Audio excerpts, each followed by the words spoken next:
Hola Marcela, no tenemos aún el micrófono puesto, pero tú puedes probar a hablar y te decimos si oímos.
En unos minutitos empezaremos. 132.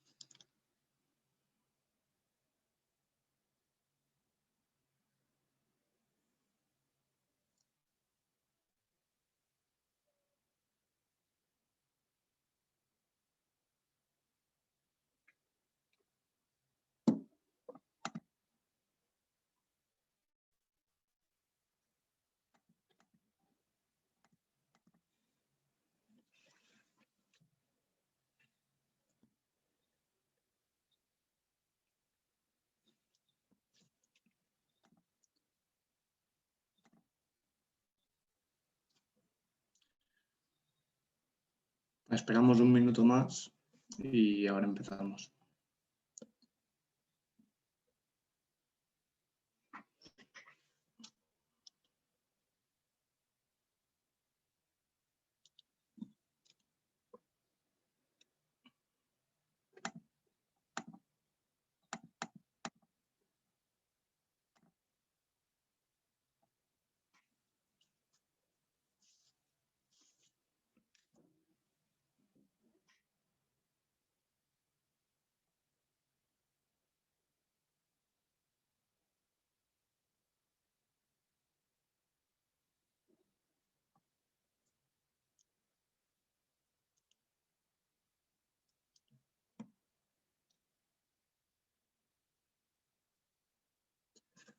Bueno, vamos a empezar ya para que el tiempo nos vaya bien.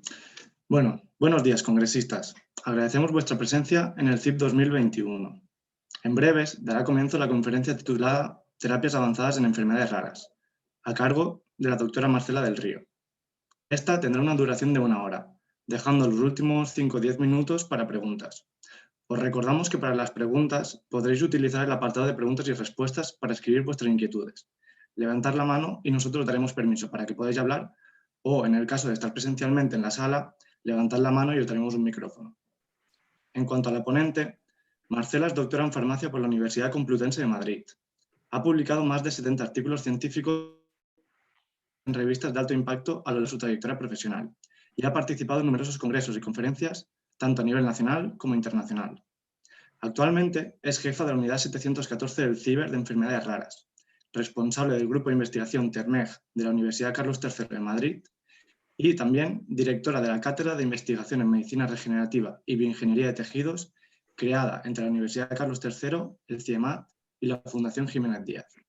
Por último, destacar su gran capacidad para realizar investigación translacional, ya que es inventora en 5 patentes internacionales, 2 de las cuales han sido designadas como medicamentos huérfanos por la EMA para el tratamiento de la epidermolisis bullosa. Y ahora, sin más dilación, darle las gracias a Marcela por estar en este congreso y ya le cedo la palabra a la doctora Marcela del Río. No sé, Sergio, si me escucháis. Sí, sí que se te escucha bien, Marcela. Vale. Como no me escuchabais hace 2 segundos, perdona que pregunte. Vale, bueno, pues voy a comenzar entonces con la charla que he preparado para vosotros. Voy a hablar justamente de terapias avanzadas para enfermedades raras, específicamente de la piel. Nuestro grupo es un grupo que está formado por 3 instituciones, por 4 mejor. Es la Universidad Carlos III, el CIEMAT. No puedo pasar la diapositiva. Ok. La Universidad Carlos III de Madrid, el Departamento de Bioingeniería, el CIEMAT, el CIBER de Enfermedades Raras y la parte más de experimentación clínica que la llevamos a cabo en la Fundación Jiménez Díaz. Bueno, nuestro grupo es un grupo multidisciplinar, nació prácticamente así. Nosotros tenemos mucha relación con lo que, no sé si puedo usar el puntero, ¿dónde está el puntero? Tampoco, necesito un poquito de ayuda, no sé si me veis la flecha cuando yo marco. Marcela, sí, la flecha sí que se le ve. Vale, perfecto. Puntero no tengo entonces, ¿no? Vale, muy bien. Entonces, nosotros trabajamos en estrecha relación con el Departamento de Dermatología, con los departamentos de dermatología. Nosotros hacemos básicamente un trabajo de dermatología experimental. Trabajamos en el diagnóstico de enfermedades, en tratar de ahondar en los mecanismos fisiopatológicos de estas enfermedades con la intención de identificar nuevas dianas terapéuticas. Y las formas de terapias avanzadas en las que estamos trabajando en este momento son básicamente las 3 formas definidas por la Agencia del Medicamento, que es la terapia celular, la ingeniería de tejidos y la terapia génica. Y yo hoy les voy a hablar específicamente de la terapia génica y de la ingeniería de tejidos. Vale, bueno, pues nuestro órgano diana, pero que esto es extensivo a varios órganos distintos, pero el órgano con el que trabajamos nosotros, o el sistema, es la piel. La piel es el órgano más extenso que tenemos y tiene fundamentalmente funciones de protección. Nos protege, bueno, la piel es una membrana, digamos, por decirlo de alguna forma, que nos protege frente a las radiaciones, frente a la deshidratación y también frente a la entrada de patógenos. Y todo eso lo hace porque tiene, bueno, pues un citoesqueleto muy robusto que tiene una resistencia mecánica y física muy importante. Este es un corte histológico de la piel humana, es un epitelio estratificado, cornificado, este sería el epitelio y este sería el tejido conectivo. En la piel, el tejido epitelial de la piel se llama epidermis y las células son fundamentalmente, las células epiteliales que lo componen son los queratinocitos. Y el componente del tejido conectivo es la dermis. Bueno, esto es una representación muy simple de lo que es la epidermis y la dermis y la membrana basal. O sea, este tejido está formado por un tejido, este órgano está formado por un tejido epitelial, la membrana basal y el tejido conectivo. El epitelio es un tejido muy celular. Los queratinocitos de este epitelio se distribuyen en distintas capas, en distintas layers, el estrato basal y los estratos suprabasales, y luego el estrato córneo. El estrato córneo es el que realmente lleva a cabo la función barrera.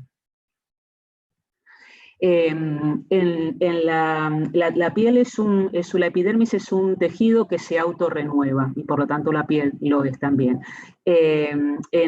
En la piel, los queratinocitos que tienen capacidad proliferativa son únicamente los queratinocitos del estrato basal unidos a la membrana basal y de esta forma al tejido conectivo, a la dermis. Los queratinocitos en los estratos suprabasales no proliferan y sufren un proceso de diferenciación que cada 4 semanas los terminas convirtiendo en corneocitos o escamas.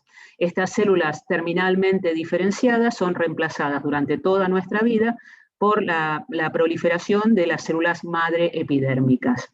Entonces aquí la primera anotación interesante, importante a tener en cuenta en cuanto a medicina regenerativa e ingeniería de tejidos es que si nosotros queremos aportarle a un paciente, por ejemplo, piel, porque por ejemplo, el mejor ejemplo siempre es un gran quemado, necesita un aporte de tejido para poder sobrevivir y recomponerse el tejido y sobrevivir el paciente, lo que tenemos que darle es, tenemos que estar seguros que en el trasplante tengamos células madre epidérmicas, porque si le aportamos células, pero no el compartimento de células madre epidérmicas, pues la regeneración va a ocurrir, pero va a durar solamente 4 semanas. Las únicas células que nosotros conservamos durante toda nuestra vida en nuestra piel son las células madre epidérmicas, y a partir de allí ellas dan su progenie completamente diferenciada, y esto es todos los queratinocitos suprabasales y también el estrato córneo. ¿Vale? Entonces eso es importante saber que cuando hablamos de ingeniería de tejidos y hablamos de piel, así como, por ejemplo, en el sistema hematopoyético, lo que tenemos que trasplantar son las células adultas, madre adultas, que tenemos en estos 2 tejidos. Cualquier otro progenitor temprano no nos vale en este caso, ¿vale? Bien. Entonces, bueno, esta es otra simplificación también de este tejido, solamente mencionar que las células madre epidérmicas están las más importantes, digamos, por lo menos en el contexto regenerativo, el compartimento está en la epidermis, en el estrato basal, pero también hay un compartimento de células madre en el folículo piloso. Yo en esta clase me voy a centrar solamente en las células madre epidérmicas del estrato basal. Bueno, el queratinocito basal y otras células epiteliales, también de tejidos epiteliales estratificados, están unidos al tejido conectivo a través de una estructura sumamente sofisticada de distintas proteínas que van a formar el hemidesmosoma y las proteínas de la lámina basal, del estrato de la lámina basal, de la membrana basal formada por la lámina lúcida y la lámina densa. No quiero entrar en muchos detalles, solamente decir que todas estas proteínas que veis aquí, que tienen que ver con el anclaje de la epidermis a la dermis, son sumamente fundamentales, y que las mutaciones en cualquiera de todas estas proteínas, digamos en los genes que codifican para estas proteínas, van a dar lugar a una patología ampollosa sobre la que voy a hablar en unos minutos. Entonces, este es el sistema, esta es la membrana basal, digamos, este es el hemidesmosoma, estos son los filamentos de anclaje y estas son las fibrillas de anclaje formadas por colágeno 7. Esta es la ultraestructura de los hemidesmosomas y la membrana basal vista con el microscopio electrónico de transmisión. Esto es una visión real de lo que es la dermis. La dermis, como les digo, no es un tejido muy celular, y está formado fundamentalmente por fibroblastos que están embebidos en una matriz de colágeno tipo 1 que ellos mismos producen. Entonces, vamos ya a la regeneración cutánea, que es como empezó nuestra historia en las terapias avanzadas de piel. Cuando veis en los libros, muchas veces se refiere a la piel como un tejido que se autorregenera, y eso es verdad, pero como siempre, con limitaciones. Entonces, ¿cuándo es verdad este concepto? Bueno, pues cuando uno se hace una herida que es pequeña y superficial. En ese caso sí es verdad que los queratinocitos de los bordes de la herida, aquí marcados en rojo con la membrana basal, o sea, la membrana basal se daña, los queratinocitos de los bordes de la herida tienen capacidad, por un lado, de migrar para intentar repitelizar la herida, y por otro lado de proliferar, porque son queratinocitos basales, y como comenté, los únicos que tienen capacidad de proliferar son los basales, tienen capacidad de después de proliferar y nuevamente formar una epidermis completa, ¿vale? Eso es cuando las heridas son superficiales y pequeñas. Por ejemplo, cuando tenemos heridas más profundas, y esto también está hecho con los grandes quemados, que son los mejores ejemplos donde más se conoce de regeneración cutánea o de reparación cutánea, es gracias a toda la experiencia que hay acumulada en grandes quemadas y por la necesidad de tratar a estos pacientes y por la imposibilidad de tratarlos durante muchos años. Entonces, cuando la herida es superficial, pues no hay problema. Va a ocurrir esto que os comento. Los queratinocitos basales tienen capacidad de migrar y posteriormente proliferar y por lo tanto restablecer la epidermis. No hay que intervenir de ninguna forma. Y esto lo sabemos todos nos hemos hecho heridas. Cuando, por ejemplo, en el caso de la quemadura, y esto está muy bien estudiado y documentado, el daño es más profundo, bueno, pues ahí hay problemas, ¿vale? O sea, hemos pasado la membrana basal y hemos ido más abajo. Hay problemas porque está dañado la epidermis interfolicular, pero también se puede dañar el folículo. Cuando el folículo se daña, tenemos problemas porque no tenemos ninguno de los dos componentes, digamos, donde las zonas donde viven las células madre epidérmicas, y por lo tanto no hay abastecimiento de nuevas células madre epidérmicas para mantener de por vida el tejido que se acaba de reparar. Con lo cual, las heridas, las quemaduras de segundo grado ya tienen más problemas si todos los folículos han sido afectados por la quemadura, dañados. En las heridas de tercer grado perdemos todo, perdemos absolutamente los folículos, todos los folículos, incluso puede ser más profunda. Entonces, en esos casos no hay regeneración automática, digamos, no hay una regeneración, no hay forma de reparar esas heridas, especialmente cuando esas heridas son extensas. ¿Qué es lo que se hace? Se mueve piel de un lado a otro, es una cosa que se puede hacer. Entonces, por ejemplo, en los quemados que no son de gran superficie, lo que hacen los cirujanos plásticos es tomar lo que se llaman autoinjertos de zonas que no han sufrido la quemadura y moverlos al sitio donde sí está la quemadura, una quemadura que es incapaz de repararse por sí sola.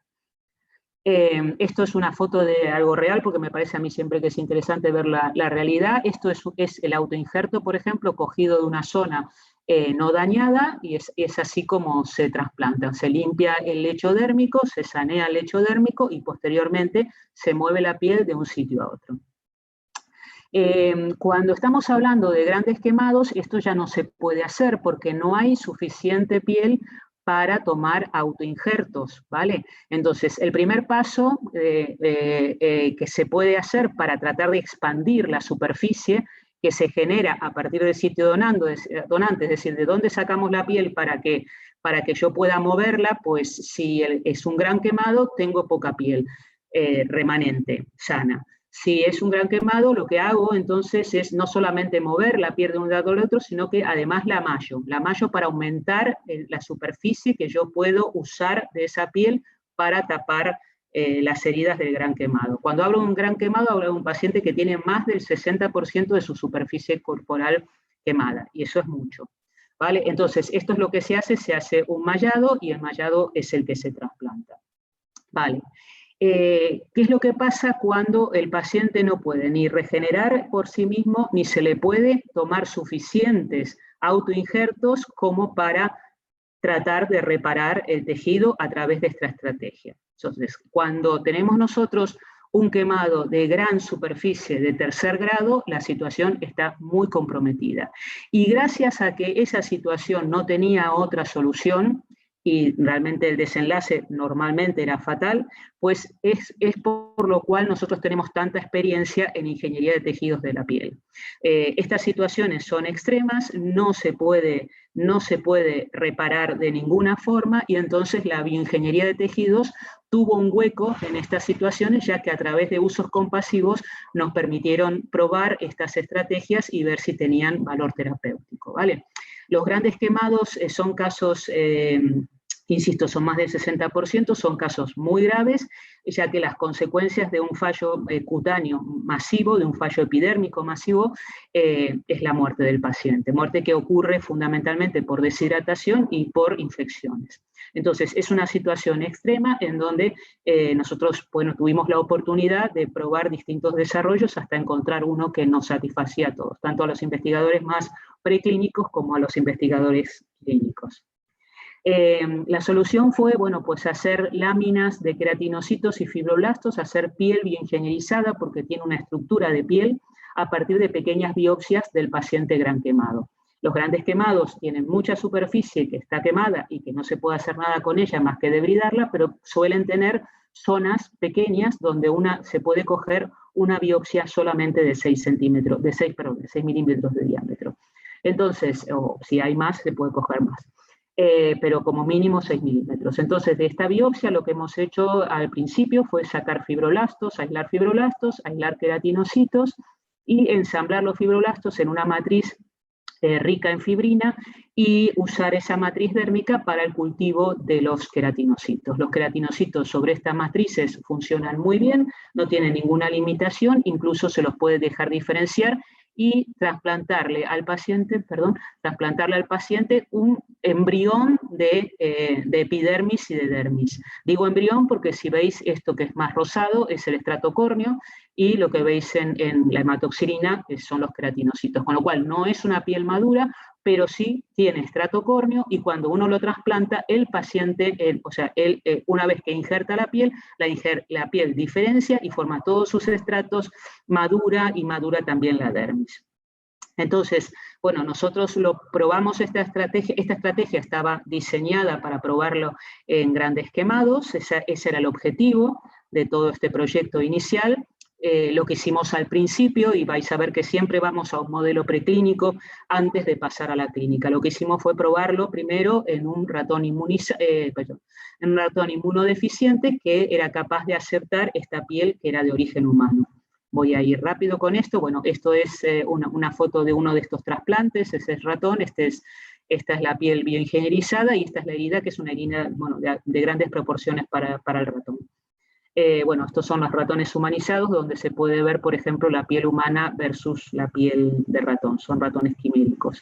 Esta es la piel humana regenerada ya en el ratón, no es la que trasplantamos, sino es después de la maduración, pues está todo los estratos suprabasales, el estrato córneo y también la dermis está madura ya. Entonces, lo que hicimos fue probar, pues con distintos marcadores, haciendo inmunohistoquímicas, el origen humano de esta piel que estábamos trasplantando en el ratón, el origen humano de la epidermis, de la dermis, ver el programa de proliferación y diferenciación, cómo estaba ocurriendo en esa piel, ver la maduración en estos ratones del colágeno tipo 1, que le habíamos trasplantado nosotros fibroblastos, pero fibroblastos que todavía no estaban embebidos en una matriz de colágeno tipo 1. Bueno, eso veíamos que maduraba y también nos preocupaba muchísimo la membrana basal, ya que es la estructura que realmente ancla la epidermis a la dermis, ¿vale? Entonces, todo esto lo analizamos 20 semanas, después en otros experimentos se hicieron incluso 40 semanas y ahora sabemos que los ratones se mueren por muerte natural con la piel humana injertada, o sea que el injerto es completamente persistente. Con estos resultados, entonces, sí pudimos hacer los primeros usos compasivos que nos autorizó la Agencia del Medicamento. La estrategia es muy equivalente a lo que hacemos en ratones. O sea, en ratones nosotros cogemos una biopsia del paciente y luego hacemos la piel bioingenierizada y la trasplantamos, y aquí hacíamos exactamente lo mismo. Y el trasplante, o sea, lo que es el gesto quirúrgico, es también muy equivalente. Es simplemente sanear la dermis, lo que es el lecho que va a recibir la piel bioingenierizada, y después de ese saneado normalmente quirúrgico, lo que se hace es aplicar manualmente la piel. Estos son los primeros resultados que tuvimos en grandes quemados. Como veis, la superficie involucrada es muy alta, es muy grande. Todos estos estudios se hicieron en la unidad de grandes quemados del Hospital Getafe de Madrid, con la doctora Purificación Holguín. Esta es la piel bioingenierizada, este es el lecho dérmico que recibe la piel bioingenierizada, y esta es la repitelización y generación de la epidermis y la dermis en estos grandes quemados. Aquí se pueden ver todavía las láminas que se habían trasplantado, hay zonas que no injertan, esto no son los experimentos en ratones, no injerta el 100% de la piel bioingenierizada que trasplantamos, pero bueno, esto después se puede hacer un segundo trasplante o esperar a ver si puede repitelizar por sí solo. Se llama repitelización por segunda intención.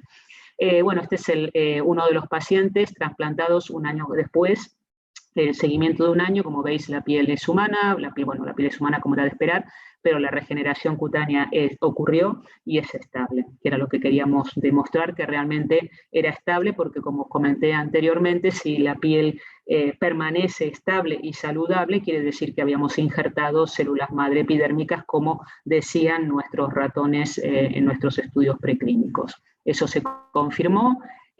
Después pudimos hacer distintos usos compasivos con distintas patologías, ya no grandes quemados, pero también otras patologías que el resultado era pérdida del componente dermoepidérmico. Entonces aquí os enseño un paciente, un niño, una niña, con una fascitis necrotizante que también se trasplantó y también la piel se regeneró, y esa regeneración fue permanente, estable, un año después del trasplante. También hemos hecho otras patologías, por ejemplo, el tratamiento preventivo del nevus gigante. Esto se hace de forma quirúrgica, extirpando zonas extensas del nevus y reemplazando en el mismo acto quirúrgico por un piel cultivada, piel bioingenierizada cultivada, que se hace anticipadamente en el laboratorio. Bueno, por supuesto, en los sitios donantes de cualquier intervención en donde se necesita piel para mover de un sitio a otro, en los sitios donantes también estamos trasplantando piel autóloga, bioingenierizada, porque los sitios donantes se pueden generar, pero son dolorosos y son susceptibles de tener infecciones, con lo cual lo que se hace también en el mismo acto quirúrgico es se trasplanta la piel bioingenierizada que se generó anticipadamente para ese momento. Entonces, toda esta experiencia nos valió a nosotros para empezar a explorar otras situaciones, no solamente las pérdidas traumáticas de piel, sino también aquellas pérdidas genéticas de piel, en enfermedades genéticas de la piel en las cuales habíamos estado trabajando también. Entonces, la hipótesis era si podemos restablecer el tejido epidérmico, dermoepidérmico, de forma estable en un paciente gran quemado, y que ese paciente ya tenga ese componente epidérmico, incluido las células madre epidérmicas, para el resto de su vida, y no necesite ningún otro trasplante ni ningún otro tratamiento, porque injertaron las células epidérmicas, las células madre epidérmicas autólogas, quiero decir, de este mismo paciente, y eso resolvió el problema. Porque no damos un paso más y vamos, por ejemplo, al tratamiento a través de estrategias de terapia génica e ingeniería de tejidos a pacientes que tienen mutaciones en genes que son claves para, por ejemplo, el anclaje de la epidermis a la dermis. Esto es donde más experiencia tenemos, o sea, estos son pacientes en donde mutaciones en distintos genes que codifican para la membrana basal, para el hemidesmosoma, para proteínas del hemidesmosoma y la membrana basal, están alterados, y por lo tanto lo que falla es la unión la adhesión dermoepidérmica. Esto es una gran familia de enfermedades genéticas que se conocen todas ellas como epidermolisis bulosa hereditaria, y bueno, hay más de 10 subtipos. Estas enfermedades se deben justamente a mutaciones en todos los genes, que son 20 aproximadamente, que codifican para estas proteínas, ¿vale? Todas, las queratinas del cistoesqueleto, pues los filamentos de anclaje de la meninina y el colágeno tipo 7, pero muchas más, ¿vale? Todas las que están aquí. Entonces nosotros nos hemos centrado en la forma más severa de esta epidermolisis bulosa, que es la forma distrófica de epidermolisis bulosa, que se debe a mutaciones en el gen COL7A1, que codifica para el colágeno 7, que es el componente más importante de las fibrillas de anclaje. da una forma, como os comento, la más severa, porque o sea, estos pacientes al menor traumatismo, como tienen muchísima fragilidad cutánea, pero la fragilidad cutánea es bien profunda, es a nivel es por debajo de la lámina densa, si se acuerdan de la microscopía electrónica, es profunda, o sea que esta es una herida. Estos pacientes tienen fragilidad cutánea, pero cuando la fragilidad se manifiesta, o sea, se hace en una herida, la herida es profunda. Y bueno, y ahora les comento más cosas. Entonces, cuando tenemos estos pacientes, nosotros los veníamos diagnosticando genéticamente y veíamos que cuando colágeno 7 estaba mutado, lo que nos pasaba, si esto es una microscopía electrónica de un voluntario sano, aquí lo que se ven es que están marcadas por las cabezas de flecha, pues son las fibrillas de anclaje compuestas fundamentalmente por colágeno 7. Cuando hacemos una microscopía electrónica de un paciente con la forma más severa que tiene, es completamente nulo para colágeno 7, pues toda la membrana basal está alterada, se puede ver las ampollas, o sea, el despegado de la epidermis a la dermis y la ausencia de fibrillas de anclaje, o sea, la ausencia de estas fibrillas de anclaje debido a mutaciones en el gen produce este fenotipo. Este fenotipo es muy severo. Las complicaciones asociadas son el desarrollo de pseudosindactilia, es decir, la fusión de los dígitos tanto en manos como en pies. Esto ocurre porque la cicatrización que tienen estos pacientes es además completamente aberrante y terminan, pues hay formas de retrasar la pseudosindactilia, pero finalmente se manifiesta y es muy limitante, como podéis imaginar, para estos pacientes. Y la otra patología, digamos, asociada a esta enfermedad genética es el desarrollo de cáncer cutáneo. Es un cáncer que se llama de células, es un carcinoma epidermoide, me sale el nombre en inglés pero no en español, qué vergüenza. Es un carcinoma epidermoide, es solamente de los queratinocitos, y a diferencia del carcinoma epidermoide en población normal, en población no con epidermolisis, estos carcinomas epidermoides son muy agresivos, producen metástasis y mucha más metástasis que los carcinomas epidermoides que pueden tener nuestros abuelos. Y es lo que termina con la vida de estos pacientes a edades mucho más tempranas de la esperada.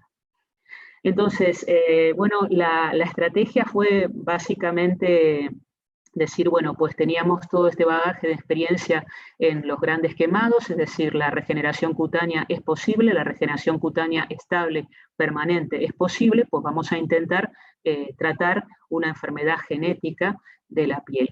Cuando hablo de una enfermedad genética, hablo de enfermedades monogénicas. Estos pacientes solamente tienen el colágeno 7 mutado, dando una patología, ¿vale? Con mutaciones en general recesivas, que en muchos casos, en las formas más severas, dan ausencia completa de colágeno 7. Entonces, la idea era seguir el mismo protocolo que con los quemados, aislar una pequeña biopsia de una zona.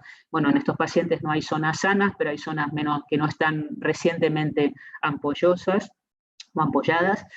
Aislar una biopsia de esa zona, cultivar los queratinocitos, cultivar los fibroblastos, ensamblar los fibroblastos en una matriz dérmica de fibrina y en vez de cultivar directamente los queratinocitos, que sería lo que haríamos en un gran quemado, lo que hacemos es primero manipular genéticamente el genoma de las células madre epidérmicas para introducir, en estos primeros estudios, introducíamos a través de vectores retrovirales o lentivirales que son integrativos, introducíamos una nueva copia wild type del gen de colágeno 7. O sea, estos pacientes tenían 2 copias heredadas mutadas y una copia más introducida aleatoriamente en el genoma de las células madre epidérmicas que codificaba para la forma wild type del colágeno 7.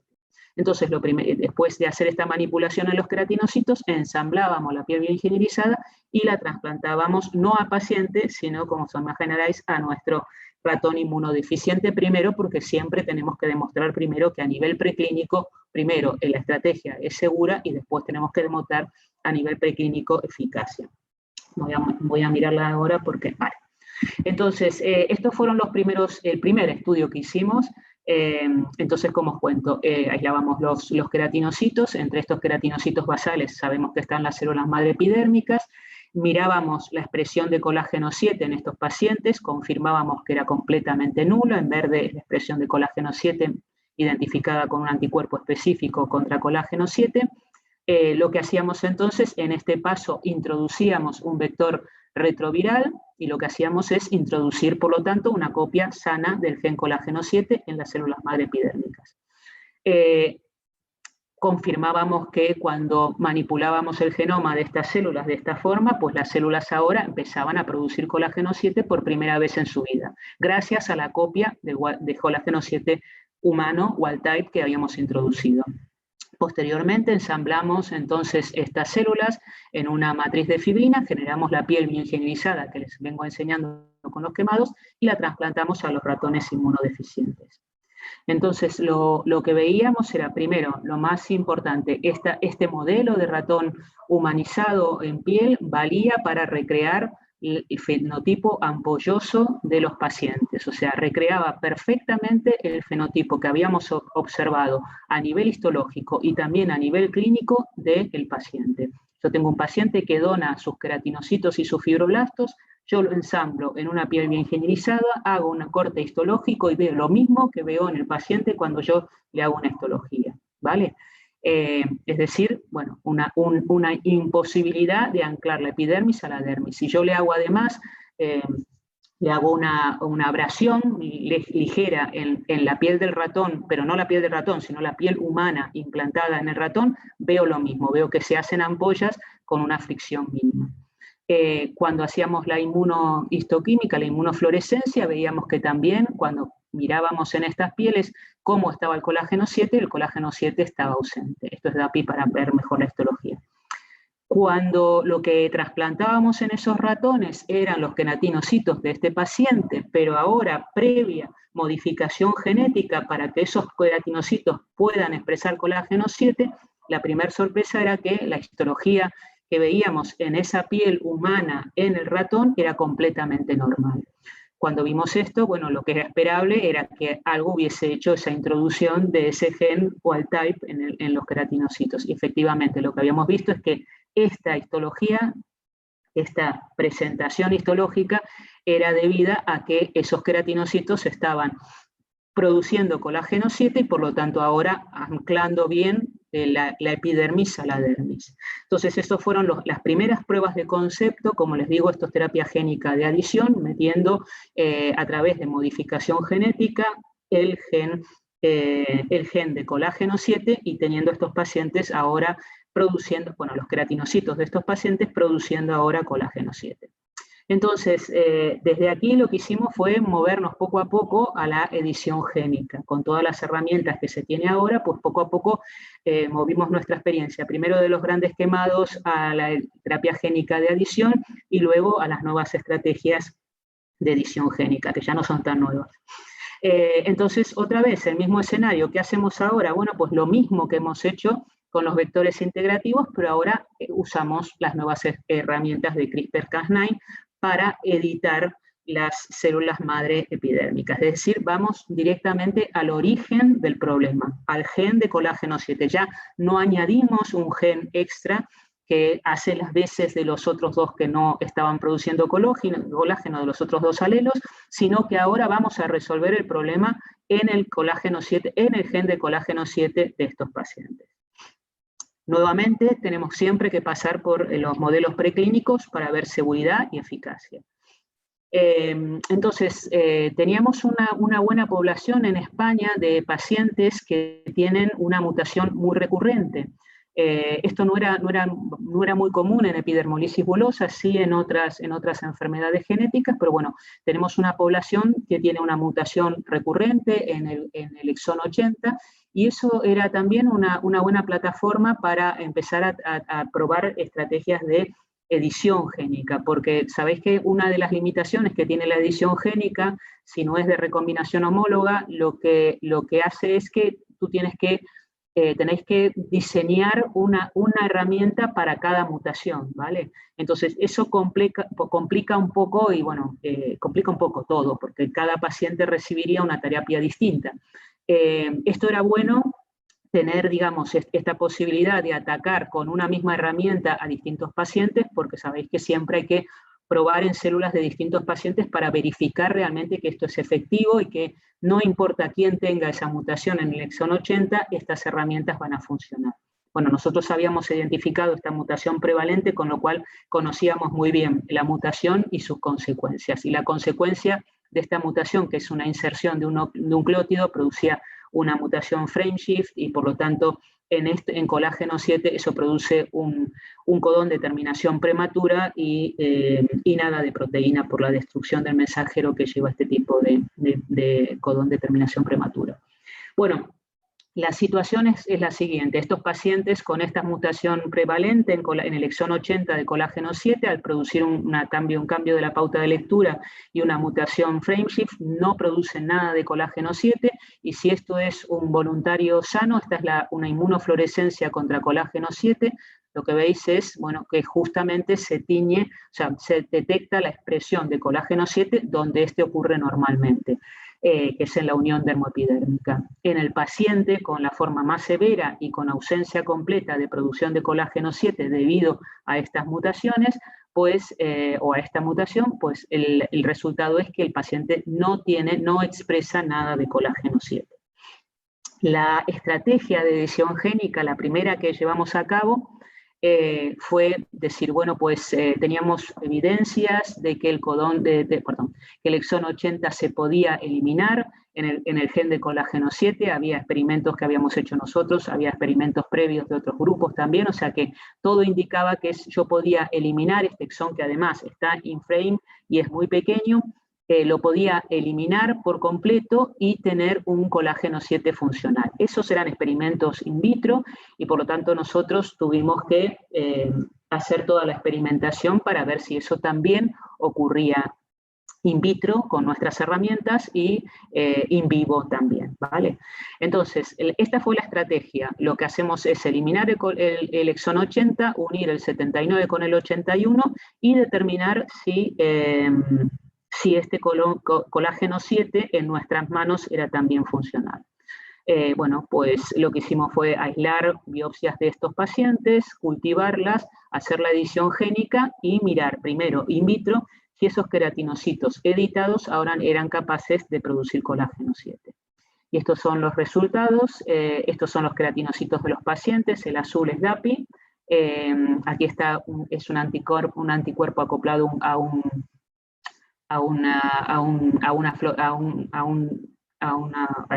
la fluorescencia roja. Entonces aquí veis que no hay nada es rojo fluorescente, sin embargo con los queratinocitos que habían sido editados sí que vemos expresión de colágeno 7 en rojo, ¿vale? Eso es muy buena señal y muy buena eficacia también en cuanto a la edición.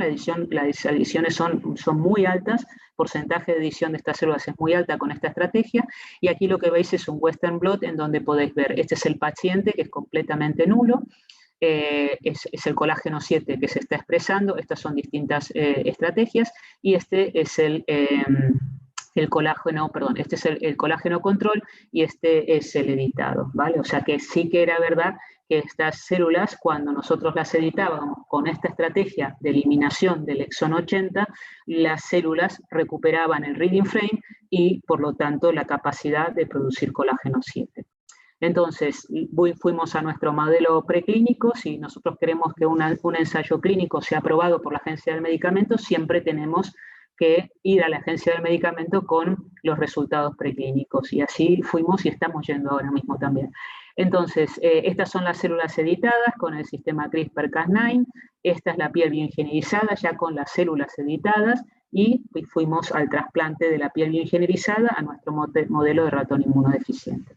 Bueno, esto es aquí podéis ver mejor en la primera foto que os envié, la piel humana, esta es la piel del ratón y esta es la piel humana. Y aquí es un close-up también de la piel humana.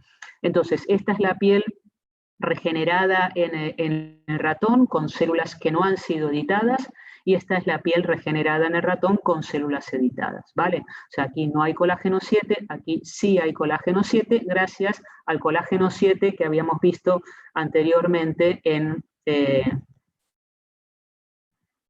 anteriormente in vitro. O sea, este colágeno 7 se producía in vitro, ahora fuimos al modelo in vivo y lo veo ahora en verde porque el anticuerpo está acoplado a fluorescencia verde, ¿vale? Pero es lo mismo.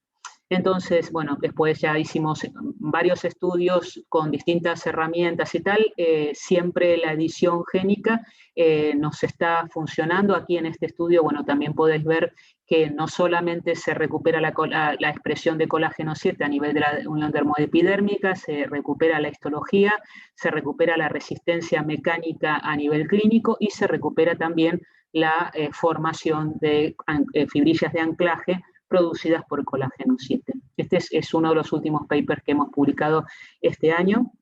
El autor es José Bonafón, que es nuestro becario predoctoral que se acaba de doctorar. Bueno, entonces, si tengo un ratito más, que creo que lo tengo, sí.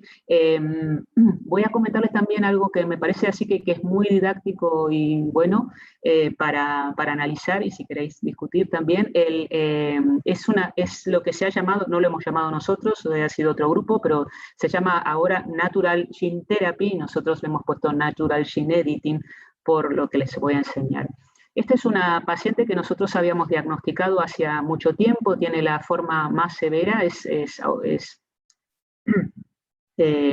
homocigota para la mutación recurrente en colágeno 7, recurrente en la población española, tiene la forma más severa. Esta mutación, cuando se expresa de forma homocigota, el paciente es absolutamente nulo, y lo que habíamos visto ya hace muchos años es que había aparecido un parche, identificado por la propia paciente, un parche en su brazo, en su antebrazo, de piel completamente normal a sus ojos y a los ojos del dermatólogo y a nuestros ojos.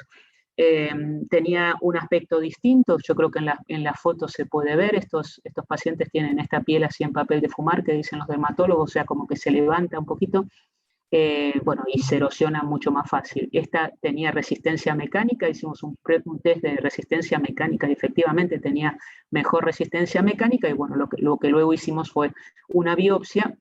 Y efectivamente en la biopsia lo que nos encontramos fue con que esta paciente, que era nula para colágeno 7, ahora había recuperado de alguna forma o había hecho algo de tal manera que sus queratinocitos ahora sí producían colágeno 7 y lo producían a nivel completamente normal. Tengo que decir que aquí, cuando los pacientes son portadores sanos, es decir, que tienen una sola mutación en uno solo de los alelos, son completamente sanos. Si uno mide muy bien la cantidad de colágeno 7, tienen menos colágeno 7, pero hay o sea, que con la cantidad que produce un solo alelo, los portadores sanos son completamente sanos. Bueno, ella había hecho algo con sus queratinocitos que les había dado la capacidad natural, de forma natural, de producir colágeno 7. Entonces, nosotros habíamos diagnosticado a esta paciente a través del DNA genómico aislado de sus linfocitos, como siempre se hace en las enfermedades genéticas, monogénicas, y lo que hicimos ahora fue aislar DNA de ese parche, digamos, ahora de alguna forma corregido naturalmente. Bueno, de alguna forma no, porque habíamos certificado que había colágeno 7 en esa unión dermoepidérmica. Entonces lo que hicimos fue aislar queratinocitos de esa biopsia y aislar de esos queratinocitos, DNA, y compararlo. Y lo que pudimos determinar es que si esta es la secuencia wild type del gen de colágeno 7, esta es la secuencia mutante de los linfocitos. Como veis, ella tenía la mutación recurrente, o sea, una inserción de una C y que producía un PTC, 0 colágeno 7 a partir de ese alelo. Lo que vimos es que en los queratinocitos revertidos, lo que había ocurrido era que en uno de los alelos se había insertado una T aquí, y la inserción de una T lo que hacía era, si esta era la deleción. O sea, si esta era la mutación, que era una inserción, se había producido de una delesión de una T, de esta T de aquí, ¿vale? Entonces, esa delesión lo que hacía, podéis imaginar, recuperar el reading frame del colágeno 7. ¿Vale? O sea, que ella tenía además el codón, que esto ya era, bueno, ya era para nota, ¿no? Pero el codón que había regenerado era un codón que era igual al del wild type. Eso no importa, o sea, no hubiese importado eso, no, igual hubiese tenido una mejoría, pero lo importante es eso, que ella tenía una inserción heredada y tuvo una deleción natural luego, o sea, lo que se llama second site mutation. ¿Vale? Y con esto, bueno, pues había conseguido por lo menos esa zona revertirla, ¿no? Se llama también parches de reversión. La pregunta que nos hicimos luego era, bueno, la pregunta que estaréis haciendo todo, y esto o sea, esto fue una cosa que se encontró en un paciente y nunca más se encontró en nadie más.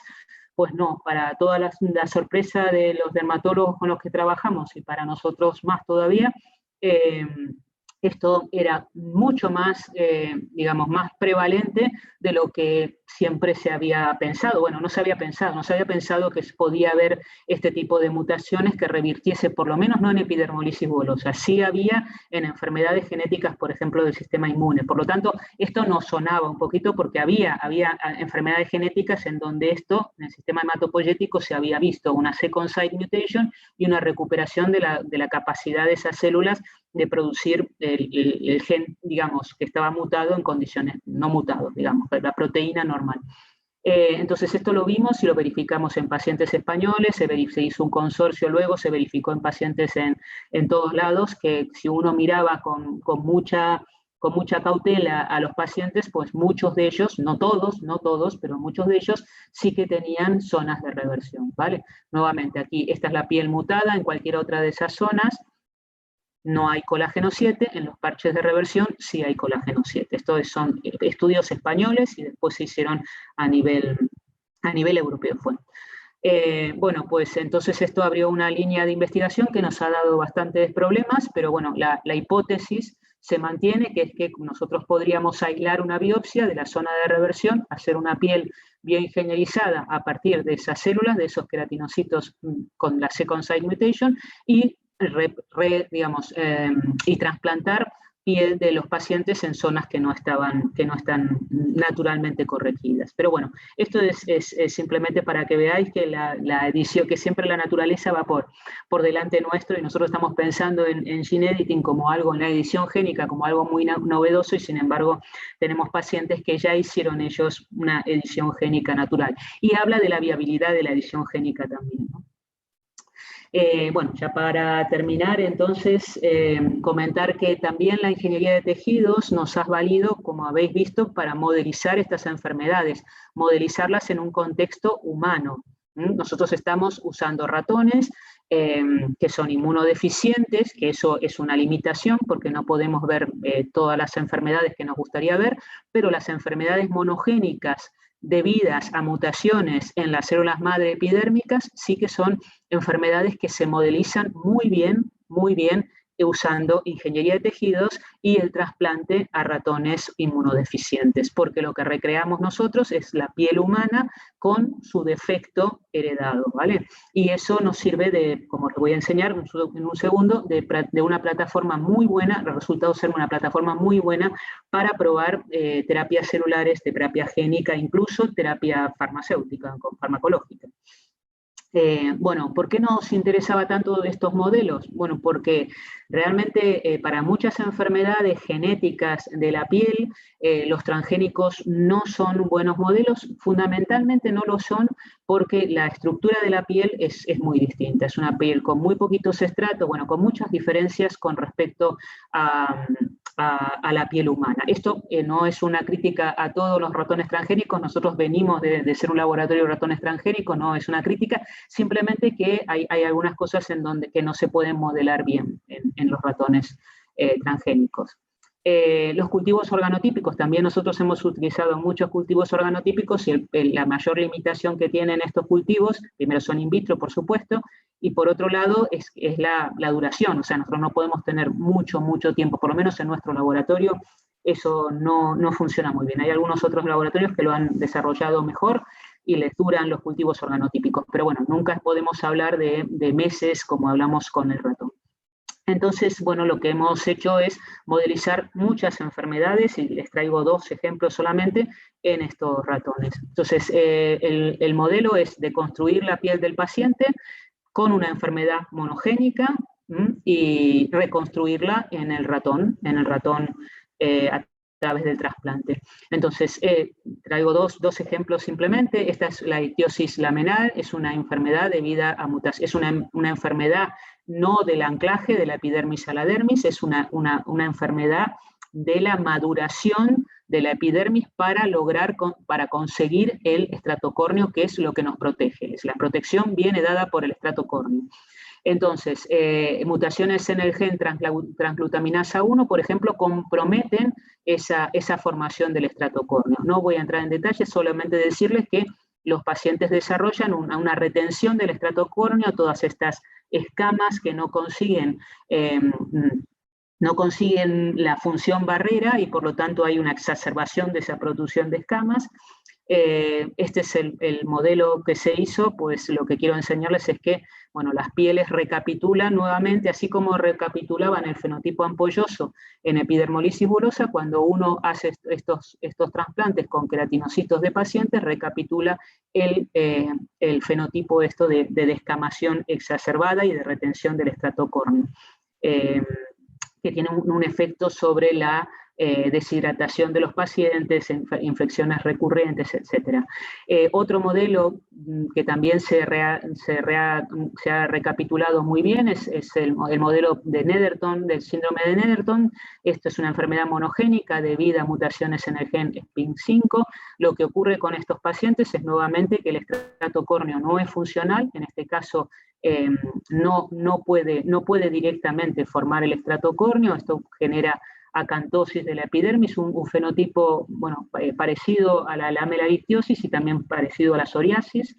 Esto es porque SPIN5 es el que codifica LECTI1 y LECTI1 lo que hace es controlar la descamación. Estos pacientes tienen una descamación completamente exacerbada, ¿vale? Entonces, también hemos modelizado este fenotipo, esta enfermedad, y esto es, bueno, este es el paciente, esta es la piel que ya les enseñé de los pacientes, no tienen estratocórneo, o sea, falla la diferenciación terminal. Esta es la piel regenerada en los ratones a partir del trasplante de queratinocitos y fibroblastos de estos pacientes, recapitula perfectamente la acantosis, la abolición del estratocórneo, del estrato granuloso, bueno, y esta es la distinción con un anticuerpo contra involucrina humana para certificar que eso no es ratón, sino que es humano, ¿vale? Y con esto ya termino. Entonces, comentarles que este es nuestro camino. Hemos hecho piel bioingenierizada fundamentalmente para el tratamiento de grandes quemados inicialmente y luego para cualquier pérdida traumática, accidental, por una infección, como en el caso de la fascitis necrotizante. Eso está funcionando, se consigue la regeneración cutánea permanente y que ahora el desafío que nos estamos avanzando es en la regeneración cutánea permanente en casos de enfermedades genéticas que se resolverían con la modificación genética o la corrección genética de las células madre epidérmicas. Y luego, pues lo que le acabo de comentar, que estas técnicas de ingeniería de tejidos permiten estudiar enfermedades humanas en un contexto humanizado que hace que las estrategias que probemos, ya sean farmacológicas, de terapia génica, de terapia celular o de ingeniería de tejidos, se puedan probar en una plataforma realmente clínicamente relevante. Estos somos todos nosotros. El trabajo que hoy os he enseñado es fundamentalmente de María José Escames, de Álvaro Meana, Fernando Larcher, Rodolfo Murillas, Marta García, Marta Carretera, Claudio Conti, Sara Llames, Ángeles Mencía y José Bonafón, toda la parte de edición génica. Pues nada más, con esto termino y si tenéis preguntas, creo que me he ajustado al tiempo, algo que me cuesta bastante, pero nada, encantada de estar aquí. Muchas gracias por la invitación, que creo que no lo he dicho, y si tenéis cualquier comentario o pregunta, encantada. Muchísimas gracias, Marcela, por la ponencia. Ha sido un trabajo excelente. Y pasamos a la ronda de preguntas. Podéis dejarlas tanto en preguntas y respuestas como pedir o levantar la mano. Y aquí presencialmente os entregaremos el micrófono.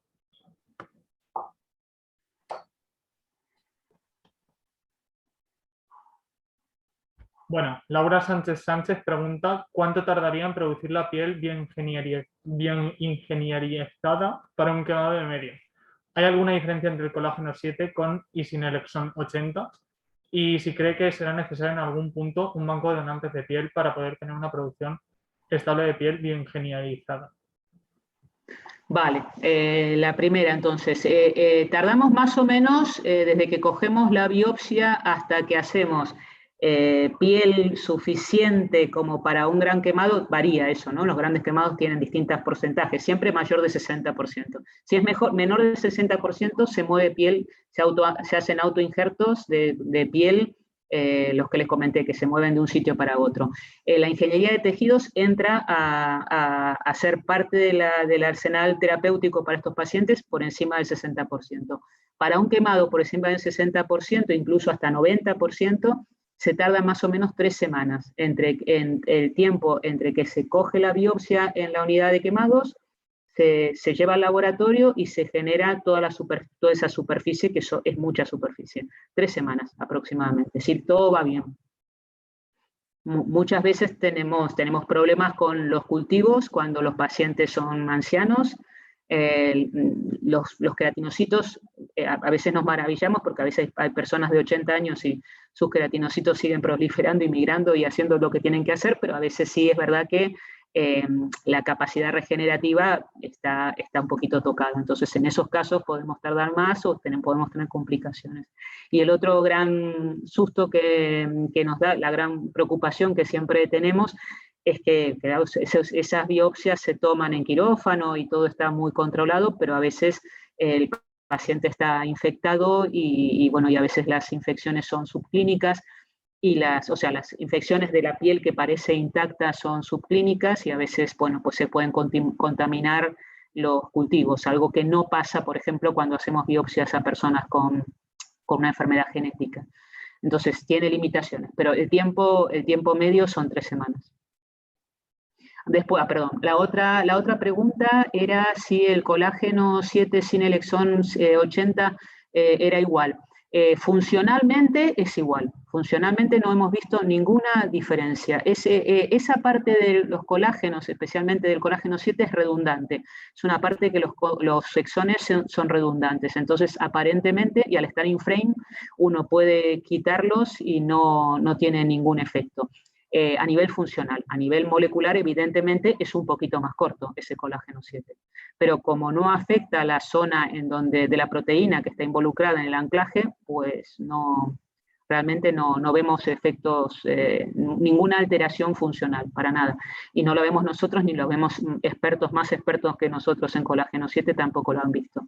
Hay varios trabajos en donde eliminan el exon 80, bueno, nosotros eliminamos el exon 80, el exon 79 también creo que se eliminó, otros exones, no me acuerdo ahora, pero hay varios exones, o sea, esta estrategia se ha probado con varios exones. Son muy pequeñitos y en una zona redundante, por eso en otras proteínas, en otros genes no se podría probablemente hacer esto. Y después era un banco de piel bioingenierizada. Nosotros trabajamos en grandes quemados, lo que necesitamos es piel autóloga, o sea que banco no se puede hacer porque siempre necesitas que las células sean del propio paciente para que no las rechace, ¿vale? En enfermedades monogénicas nos pasa exactamente lo mismo, yo necesito que sean las células de mi paciente para que cuando yo las trasplante no se rechacen. ¿En qué escenario podría tener un papel la piel bioingenierizada alogénica, es decir, de un donante, de un donante cualquiera, que no es histocompatible? Pues podría tener, por ejemplo, para reemplazar la piel de cadáver que muchas veces se utiliza en los grandes quemados, muchas veces se coge la biopsia y si hay piel de banco, piel de donante, o sea, esto es piel humana de donante, como si fuese un corazón, sí que se lo trasplanta con esa piel de cadáver para evitar las infecciones y la deshidratación, justamente, ¿no? Entonces, durante esas 3 semanas está trasplantado con piel de cadáver, la piel de cadáver se termina rechazando a las 2 semanas más o menos, y sobre eso se trasplanta la piel bioingenierizada. Ese es el protocolo que hacemos. La piel bioingenierizada alogénica que se pudiese guardar en bancos serviría para reemplazar para reemplazar la piel de cadáver. Eso nos llevaría a tener que diferenciarla, o sea, generar estrato córneo, porque lo bueno de la piel de cadáver es el estrato córneo que lo impermeabiliza, digamos, entre comillas, al paciente. Hemos fracasado, lo hemos tratado de hacer esto de cultivar y conservar, es Álvaro Meana, aquí en la foto, el que más se ha peleado con ello. No lo conseguimos. También es verdad que después daba tantos buenos resultados la piel autóloga que abandonamos un poco ese proyecto. Y la piel de cadáver se sigue usando, o sea que hay una forma de tratar a los pacientes grandes quemados con piel de cadáver, que sería un poco la idea de la piel bioingenierizada en banco. No lo hemos seguido ese proyecto. Gracias por las preguntas, muy buenas. Bueno, continuamos con la siguiente pregunta. Vale. Y Laura Ferre González te dice, muy interesante, piensa que en un futuro se podría comercializar alguna forma de piel que fuera apta para todo tipo de personas. Y si sería posible conseguir una piel transgénica que no produjera rechazo. Bueno, la primera creo que la contesté antes, ¿no? Apta para toda persona, una piel halogénica apta para todas personas, no puede ser porque se rechaza, es muy inmunogénica, justamente los queratinocitos son muy inmunogénicos. Entonces, bueno, pues no, la respuesta es no, ahora mismo no se podría generar un banco de piel halogénica que pudiese servir para cualquier paciente. Sí tengo que decir que la piel halogénica, yo estoy hablando de regeneración cutánea permanente, ¿vale? O sea, piel que se pueda usar para regeneración cutánea permanente.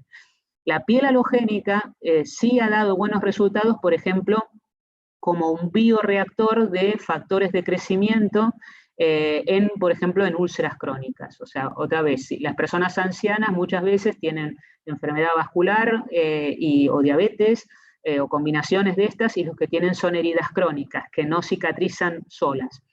Entonces, sí que ha dado bastante buenos resultados la piel halogénica, es decir, piel hecha, por ejemplo, de un donante joven. Hacemos la piel como la hacemos para los grandes quemados, y esto se utiliza como un apósito biológico, o sea, se trasplanta, se coloca, no se injerta, se coloca encima de la herida, esas células están vivas por una semana o 10 días y empiezan a mejorar, los fibroblastos producen proteínas de matriz dérmica, que muchas veces son las responsables del problema de la cicatrización más que los propios queratinocitos, y los queratinocitos y los fibroblastos producen factores de crecimiento. Pues eso sí que funciona. Ahí no buscamos el injerto, porque sabemos que no va a haber injerto, porque es halogénico, porque es de un donante que no es histocompatible, pero sí lo que se ha visto es un efecto terapéutico en cuanto a la mejoría, a la inducción del proceso de cicatrización de los bordes de los queratinocitos y fibroblastos de los bordes de la herida. En ese caso sí se puede utilizar piel halogénica. Piel halogénica para regeneración cutánea permanente, no, en este momento no. Y después de hacer piel transgénica, eso creo que se probó algo, no sé si te entiendo bien la pregunta, pero, o sea, una piel que pueda evitar el rechazo de alguna forma. Creo que hay algún artículo, pero nosotros no hemos abordado esa línea nunca. No, nunca realmente porque no nos hace falta, porque o sea, no nos interesó también, eso probablemente, pero nuestras patologías son patologías genéticas y tratamos a pacientes con esas patologías. La mejor fuente celular es las células de ese propio paciente modificadas de tal manera que yo corrija esos queratinocitos. Ese es el mejor escenario. Tratar de injertar algo que sea halogénico y que no tenga la patología, para nosotros el camino más fácil es corregir las células del propio paciente y volverlos a trasplantar. Esa es la estrategia más sencilla y la mejor, porque no va a generar nunca rechazo, y lo que estás haciendo es, como decía, la edición génica va al origen del problema, ¿no? Entonces ese yo creo que es el mejor escenario. Para pacientes con enfermedades monogénicas yo creo que no veo la necesidad de ir a piel halogénica. Bueno, Marcela, hay dos preguntas preguntas en el apartado de preguntas y respuestas, pero por el límite de tiempo ya tenemos que despedir. Ha sido un honor realmente acudir a esta charla. y muchísimas gracias por la charla y la ponencia. Vale. Muchas gracias a ustedes por la invitación y a ti, Sergio, especialmente por la paciencia. Sé que no ha sido fácil tenerme paciencia, pero bueno, te pido disculpas por no haberte podido entregar el resumen de esta charla, pero realmente la terminé hace poquitos minutos. Gracias de nuevo por la invitación, siempre es un gusto colaborar con vosotros. Tranquila, Marcelo, muchas gracias a ti por la Venga, excelente hasta luego. conferencia. Venga, hasta luego, chao. Hasta luego, gracias. Hasta luego, gracias a vosotros.